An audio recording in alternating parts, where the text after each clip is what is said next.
As you progress through understanding each of the ICF core competencies, you will see that we are moving into the territory of real skills where you have to demonstrate these competencies. They're no longer implied.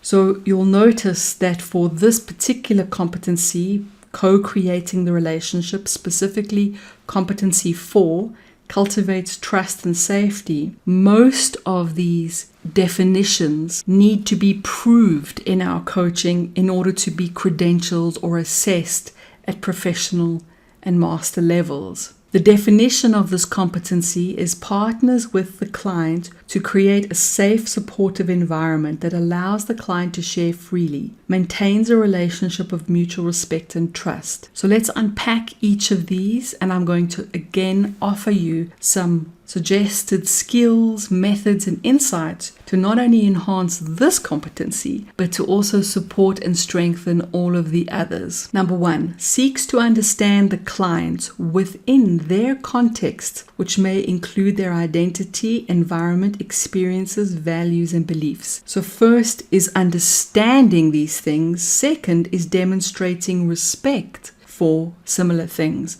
the client's identity, perception, style, and language. So now leaning into how the client is showing up in terms of how they communicate and the way they think.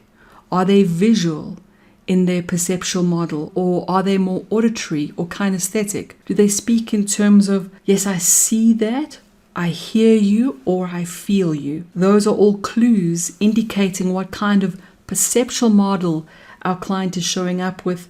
And of course, are we hearing that? Are we adapting? And are we including that? That's how we serve at the highest level. Acknowledges and respects the client's unique talents, insights, and work in the coaching process. Are we showing up to really be listening so deeply that we spotted a talent, an insight, and the work that the client is putting into the process, and acknowledging that, reflecting that? Are we actively showing support, empathy, and concern wherever necessary in the session? Are we acknowledging and supporting the client's expression, their feelings, their perception, their concerns, their beliefs, and suggestions?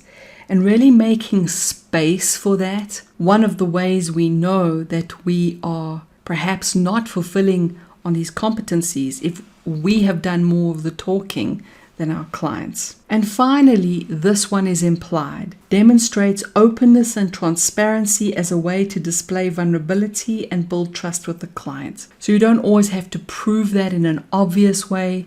It is implied.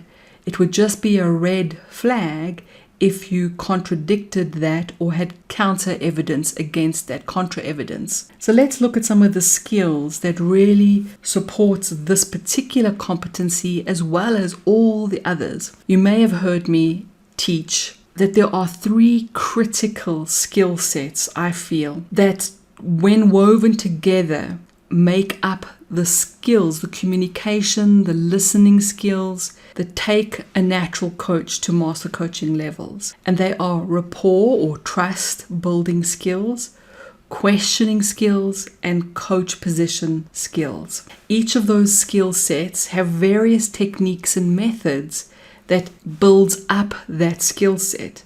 So for example, questioning skills, there are a number of subtle nuances that makes us better at asking questions. For coach position, there are a number of things we can do to improve our coach presence or position. So to cultivate trust and rapport, make sure you've got your questioning skills, your trust building skills, and your coach position skills in play.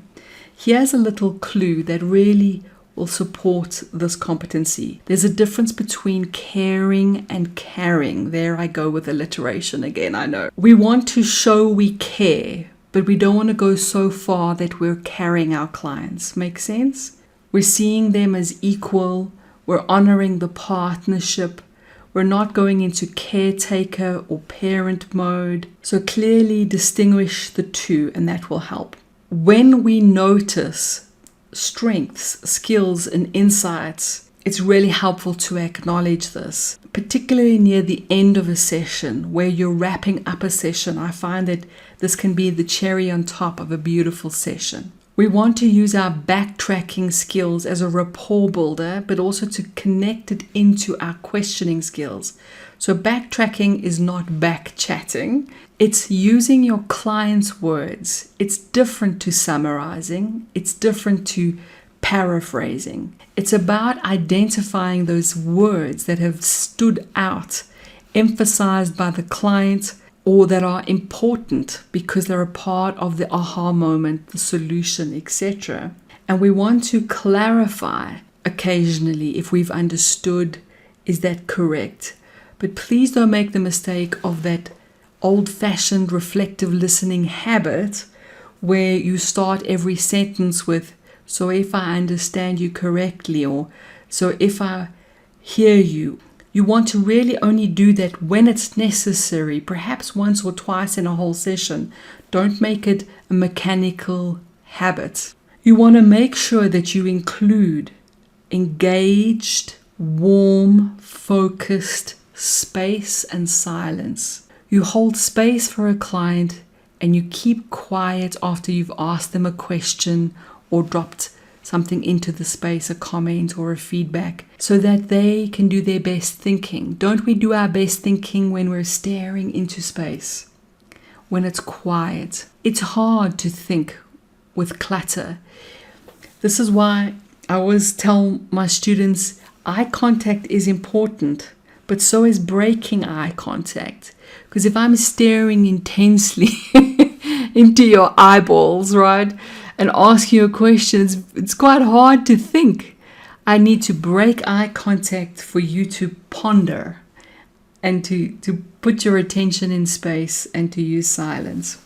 You also want to encourage your client that it's safe to share. Now, you can either say that, you can emphasize the confidentiality, etc., but you can also imply it. You can imply that they really can just go there.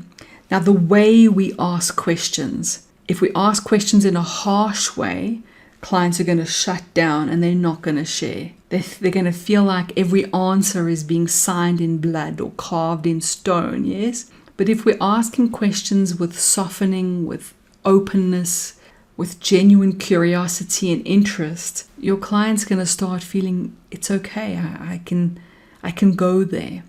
And they'll go to places in their sharing with you that surprise them. I always say that in some ways we're walking our clients around a mountain. They start with, I don't know, I can't see the river. But if we're patient and we use our skills well, suddenly they're, I know now, I have clarity, I can see the river, because they've shifted perceptions, they've moved to a different perceptual space. We also want to make sure we're remaining in coach position. Watch my other videos where I unpack this more, but it's equal to, not plus, superior or minus, inferior. Build an equal to bridge. And we're not minimizing or dismissing or skipping over anything that's vulnerable or significant that the client has shared. I always say it's not like that moment of sitting at a dinner table and you've just said something really vulnerable or important to you or inspiring and someone casually dismisses it, pops the bubble, or just says pass the salt. We want to make use of these opportunities when a client is sharing their beliefs, their ideas, their values. But just a little point there, we're not counseling, we're not therapy. So we're not spiraling down into tell me more about the pain in the story. So we're making space for emotions, feelings, even the tough conversation, but we're not intentionally digging into the past. Now, when we give feedback as a coach, we offer it as an opinion, not a fact. It's feedback, not fact. Not you are. More like, I could be wrong, I've noticed this, or I've noticed the other, and then you invite a response so that you can have a discussion with your client. If you take all those little points, you will absolutely take this competency to the next level. Woohoo! Thumbs up and all of those good things.